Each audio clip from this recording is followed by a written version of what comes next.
aspiración como de impulsión, marcadas en algunos casos con SUC para la toma de aspiración y DIS para la de impulsión.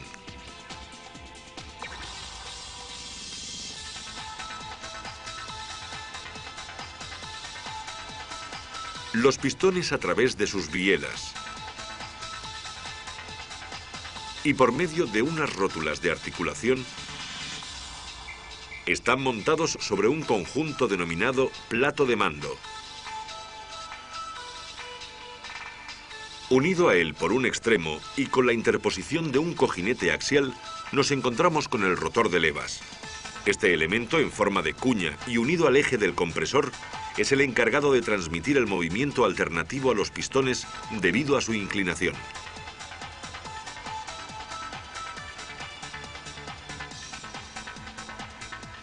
Cuando accionamos el mando del aire acondicionado, el embrague electromagnético del conjunto se encarga de transmitir el esfuerzo del motor térmico al eje del compresor y, por lo tanto, al rotor de levas. Al estar este en contacto con el plato de mando, el giro constante del rotor es el que permite a los pistones su movimiento alternativo.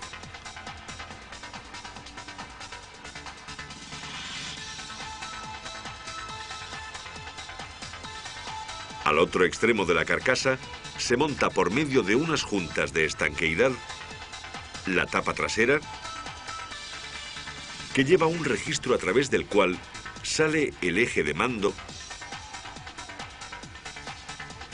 acoplándose a este la polea de arrastre con su correspondiente chavetero, así como el embrague electromagnético del conjunto.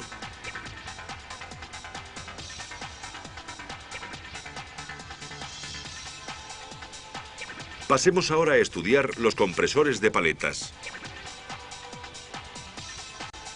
Están formados por un cuerpo y una tapa.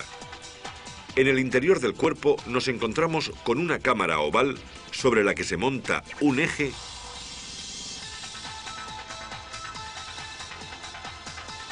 con 5 paletas. Por efecto de la fuerza centrífuga, estas paletas se mantienen pegadas contra las paredes de la cámara.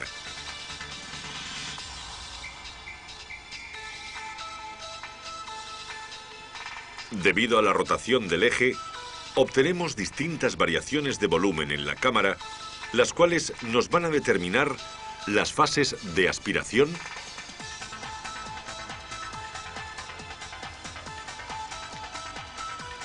compresión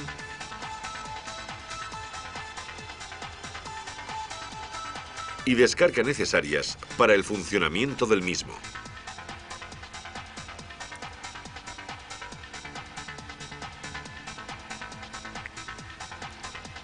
Siguiendo con el orden del paso de refrigerante, el gas proveniente del evaporador es canalizado desde la toma de entrada del compresor hasta la cámara principal,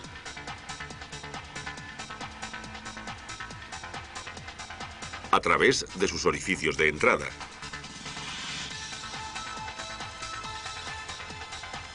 Una vez en ella, el giro del eje permite la compresión del gas hasta la apertura de las válvulas de escape, desde donde es conducido al resto del circuito.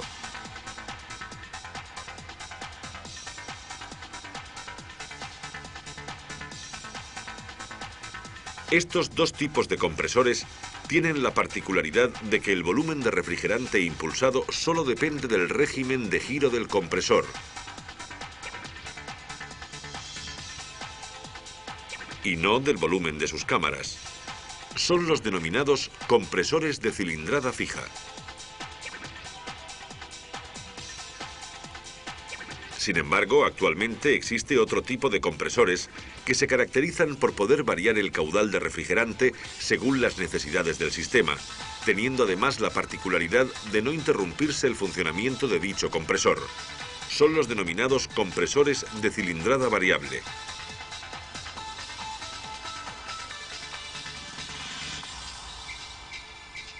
Debido a los distintos tipos de compresores aplicados al automóvil actual, centraremos el estudio de estos en la videoproducción dedicada a los sistemas de climatización.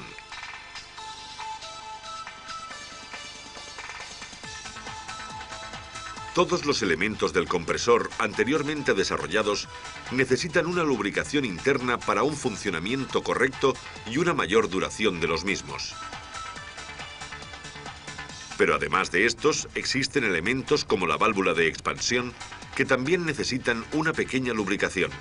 Por ello, una pequeña parte del aceite lubricante circula por el sistema junto con el refrigerante.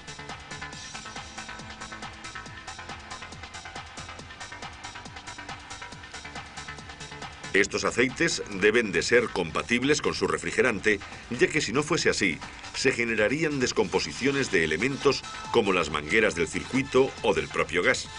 Por ello, los aceites utilizados en los sistemas de refrigerante R12 son de tipo mineral. Por el contrario, los utilizados en los sistemas más actuales de refrigerante R134A son de tipo sintético.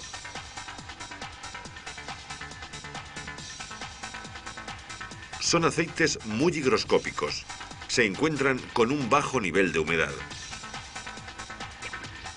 Por ello, el aceite utilizado para estos sistemas debe ser guardado en el mismo recipiente, teniendo especial cuidado de conservarlo bien cerrado. Otro factor importante es la precaución a tomar en el desmontaje de cualquier elemento del circuito, ya que esta operación determinará la entrada de aire al sistema y, por lo tanto, de la humedad. En estos casos, se procederá, como más adelante veremos, a generar un buen vacío al sistema con la estación de carga y extraer así toda la humedad del circuito.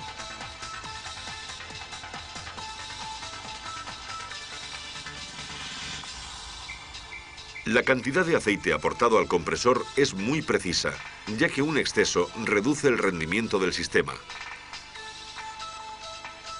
Pero por el contrario, una insuficiencia de este produciría el gripaje del compresor y por lo tanto la rotura del mismo. Cuando se produce el desmontaje del compresor, una de las verificaciones a realizar es el nivel de aceite de este, para lo cual nos ayudamos con una varilla de nivel que introduciremos en el orificio de llenado de dicho compresor.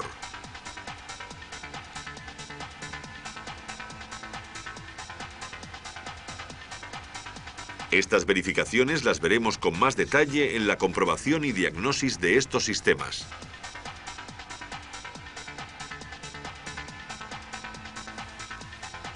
Después del compresor, el siguiente elemento que nos encontramos en el circuito es el condensador, cuya función es la de reducir la temperatura del refrigerante de forma que pueda pasar al estado líquido por efecto de la condensación.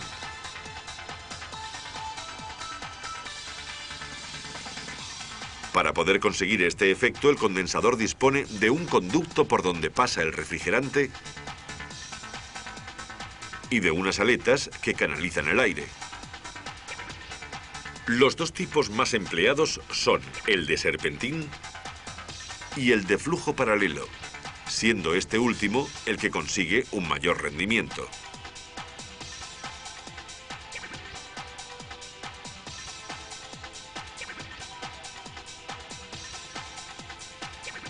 El condensador tipo serpentín está compuesto por un tubo dividido en varias partes, formando unos canales de paso.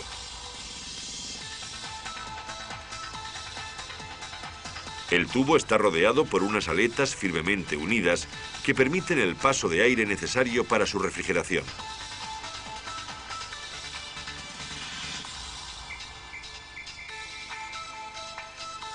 El de flujo paralelo consta de una serie de tubos dispuestos de forma paralela y cuyos extremos finalizan dentro de los colectores. Esto hace que el refrigerante se distribuya más rápidamente por toda la superficie, consiguiendo al mismo tiempo incrementar la capacidad de evacuación del calor y reducir la caída de presión en el condensador. Como en el caso anterior, los tubos están separados por unas aletas en forma de acordeón que permiten su refrigeración y dan solidez al conjunto.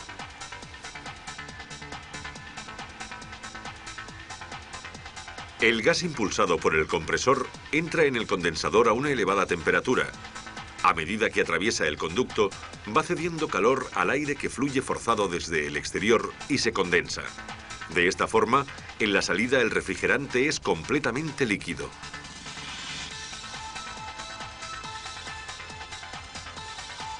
El montaje del condensador se realiza en la parte delantera del vehículo, junto al radiador de refrigeración del motor, de forma que sobre él pueda incidir la corriente de aire provocada por la marcha del vehículo o por un ventilador dispuesto para tal fin.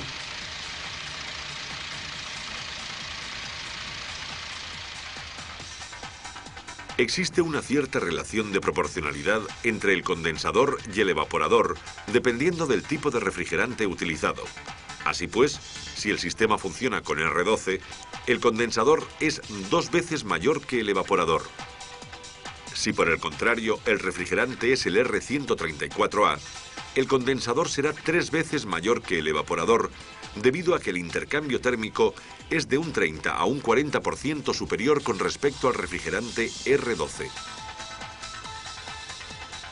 El siguiente elemento es el acumulador deshidratador.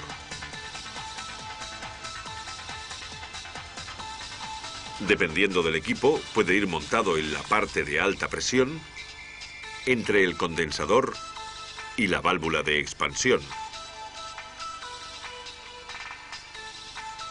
o en el lado de baja presión, entre el evaporador y el compresor, siendo en este caso su función principal la de depósito de expansión.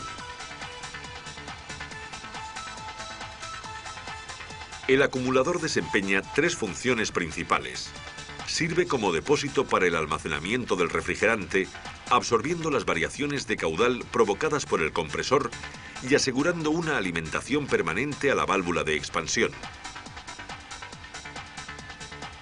Actúa como elemento filtrante reteniendo las impurezas sólidas.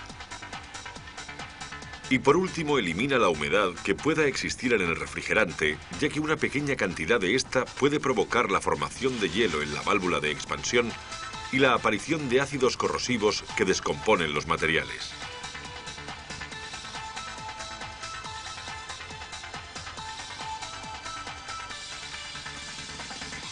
El depósito está formado por un cuerpo de acero, además de los conductos de entrada y de salida de refrigerante. En el interior se encuentra el tamiz o filtro de impurezas y el elemento deshidratador formado por sustancias desecantes como el silicagel o la zeolita.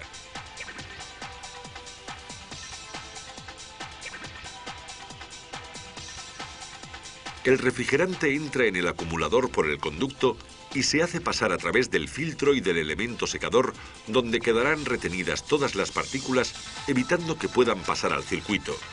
Mientras tanto, el elemento secador extrae la humedad absorbida por el refrigerante.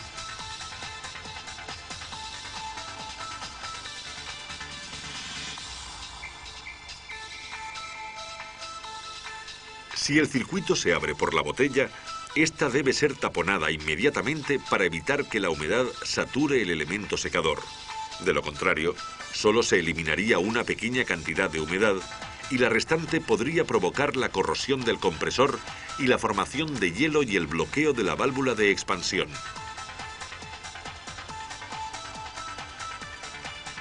Algunos acumuladores disponen de un visor o mirilla, a través de la cual se puede, en cierto modo, determinar si existe una cantidad insuficiente de refrigerante e incluso el estado en que se encuentra, dependiendo de si la circulación es uniforme o si se observa el paso lento de burbujas, como veremos en el apartado de comprobaciones.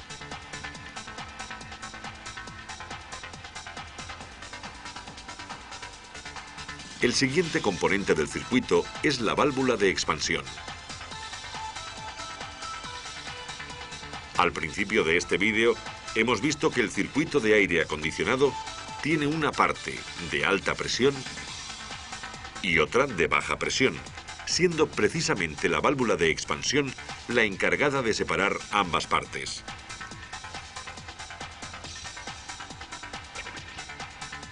La función que tiene esta válvula es la de regular la cantidad de refrigerante que entra en el evaporador. Así pues, y debido al estrechamiento existente en su conducto, únicamente podrán pasar al evaporador pequeñas cantidades de refrigerante, provocando de esta forma el descenso de presión necesario para su evaporación.